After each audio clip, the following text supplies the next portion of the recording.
Hello, queens and kings. Miss Purple has stepped up in the building. How are we doing on today? Yes, I have on a jumpsuit, baby. It's big. Let me show you. Let me show you. Let me show you. But you know what? It is so relaxing. How is everybody doing on today? Miss Purple came up in this building. Guys, I'm gonna be honest with you guys. Miss Purple has not been feeling her best. It's been some things going on in my family that been holding me back for a minute, been had me down a little bit, but I'm just blessed that everything is turning out okay for the best. So I came today, I just wanted to say to you all, how are you doing? I just want to say to you guys, Miss Purple is doing wonderful. Guys, I ain't gonna lie, it's hot out here. It's about to rain. They say it's thunderstorms later on, and here in Memphis, Tennessee. But guys, I just wanted to come. I wanted to say this to you all. For you young mothers that has daughters, and for you, but I don't say this here, for parents. A lot of us say we know our children. We love our children. But see, just because you know their name, just because you know their birthday, and just because you know they're your child, don't mean you know your children. You see, and I'm going to come and I'm going to explain to you because, see, I learned my children. I know when my children are in a bad mood. I know when my children are hurting. I know when my children are happy. And I know when something is going on that they don't want to discuss with me. I had to learn my kids. Another thing I did when my children was coming up, I met their parents because I wanted to know who my children were hanging with. So if they tell me, I'm going over so-and-so house, I call that number. And they mama said, they're not over here. Oh, I'm gonna want to know where you been. I'm gonna want to know who you been with because I'm with one of those mothers. You know what I'm saying? So we gotta learn our kids. Airplane going by. I apologize for that. But like I said, you got to get in your child's life. Pay attention to your children. Pay attention to their moods, their mood swings. Pay attention to how they interact with you. And then pay attention to how they say things. Because your children can be going through something and you don't even know it because you're too busy doing you. And I just want to say this, I have my son at the time. I had my son. I talked to my son about women. I talked to my daughters about men. I talked to my daughters and my son about life.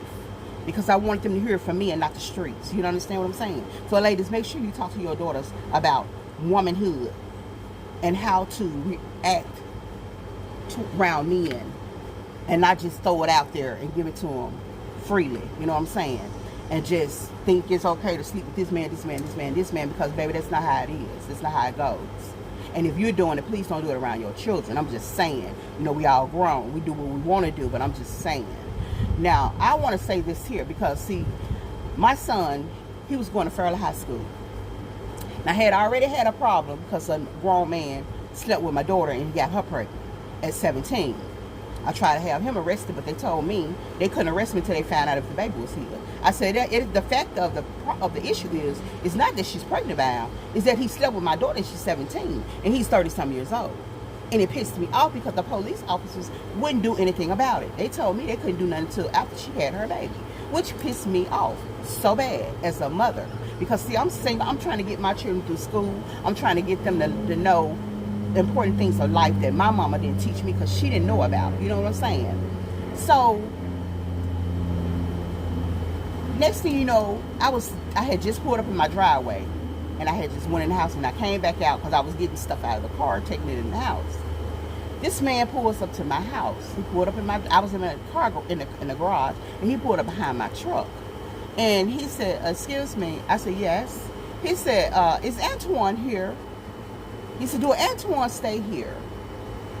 I said, yes. He said that he has braids in his hair, and that I was told he always ride a bike. I said, yes.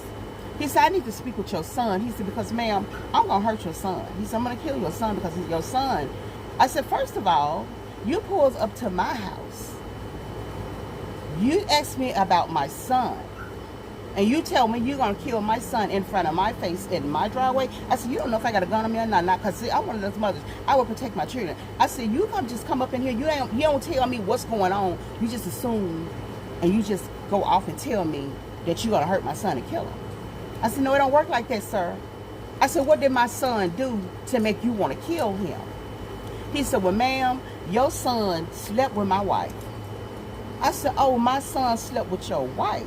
He said, yes. He said, somebody told me a young man named Antoine, they called him Twan, live around here, and he been sleeping with my wife. He said, and I want to see your son because I'm going to confront him because I'm going to hurt your son. I said, oh, really? I said, so you just go to people's house and just flip off like that because of your wife? He said, yes, I do. He said, because I love my wife and I'm protective of my wife. He said, and she told me that your son took advantage of her. I said, oh, really? So I said about 3 minutes later, my son pulled up in the driveway. He pulled up in the driveway, put his bike, laid his bike down, and he walked up and he said, hey, how y'all doing? I said, hey, baby, how you doing? I said, come here, baby. I said, I need to introduce you to somebody. So my son said, yes, ma'am. I said, sir, this is my son. This is Antoine. We call him Juan. He said, no, I'm looking for a grown man. I said, no. I said, you came to my house looking for my son because you want to hurt him for sleeping with your wife. I said, but this is my son. His name is Antoine.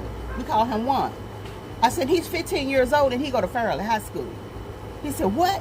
I said, yes, he's 15 years old and he goes to Fairley High School. He said, no, I must got the wrong house. I said, no, you don't have the wrong house. I said, you got the right house. I said, and that's his bike sitting right there. He said, sir, let me ask you something, young man. He said, hey, do you know a lady named so-and-so, so-and-so? My son said, yeah.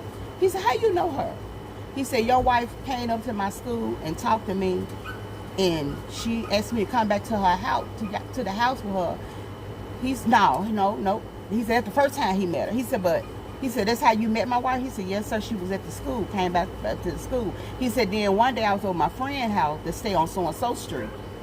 He said, that's my street. He said, and your wife came out when she saw me. And she asked me to come here, and I went to see what she want. He said, she asked me to come in, and I went in. And your wife started touching on me and stuff.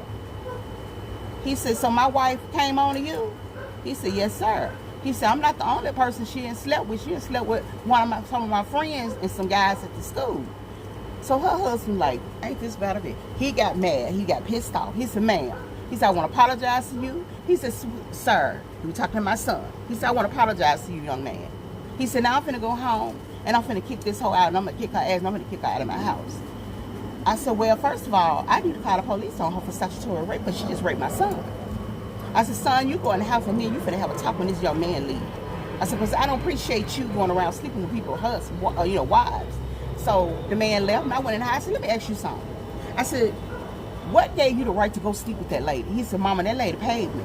I said, I'm gonna tell you something. You solicit yourself. You prostituted yourself out to this woman, whether you know that or not.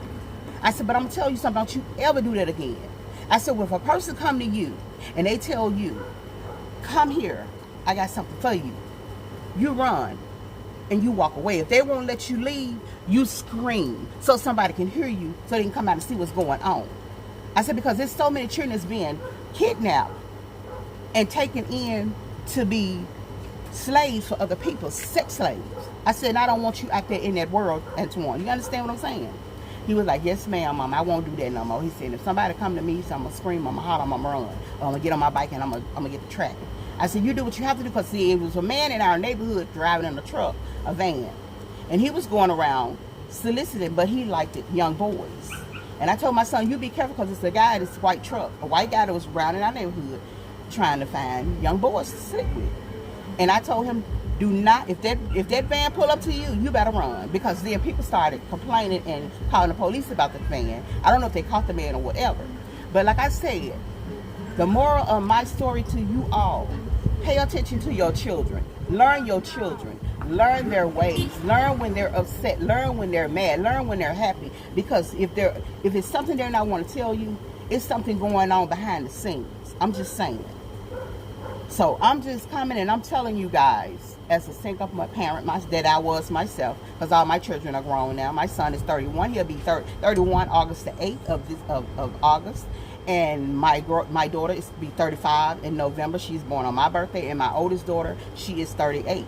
And like I said, I love my kids. And there's nothing I won't do for them if they're in the right. But if they're in the wrong, I'm not going to take them from my children. That's another thing we need to stop doing, is taking them for our children when they're in the wrong. But like I said, guys, I just wanted to come and I just wanted to talk a little bit and express and let you know, because this leg is starting to numb up. That's why I'm saying that, guy. I can't even feel my leg. But, you know, I learned to just deal with it. I learned to deal with it because this is what I'm living with right now. I'll have to learn to deal with it. So, like I said, learn your children. Just learn your children. And always be there for them. Don't allow the streets to love your children, because they're going to love them in the wrong way. Love your kids. Show them that love. Don't just tell them you love them. Show them. Because I show my children all the time that I love them. So on that note, guys, I'm going to get out this heat because I'm feeling it. It's not as that hot out here, but for me, my body holds heat. And I don't do well in heat. I'm just going to be honest. I'm not a summer girl. I'm a winter, fall girl, and a spring girl. I'm sorry. I'd rather for it to be cool, cold, but I don't do heat. So on that note, guys, Miss Purple is about to get out of here. I want you all to always remember, a kind word and a beautiful smile goes a very long way, because you never know what a person's going through that day. On that note, Miss Purple is about to, you know what, drop the mic, and I'm about to get out of here and go in this house and relax. So I just want to say peace, love, hugs, and oh yes, baby, kisses from me to you. I want you all to just have a beautiful, wonderful, and blessed day. And Miss Purple is about to get out of here. Take care and stay sweet. Mwah.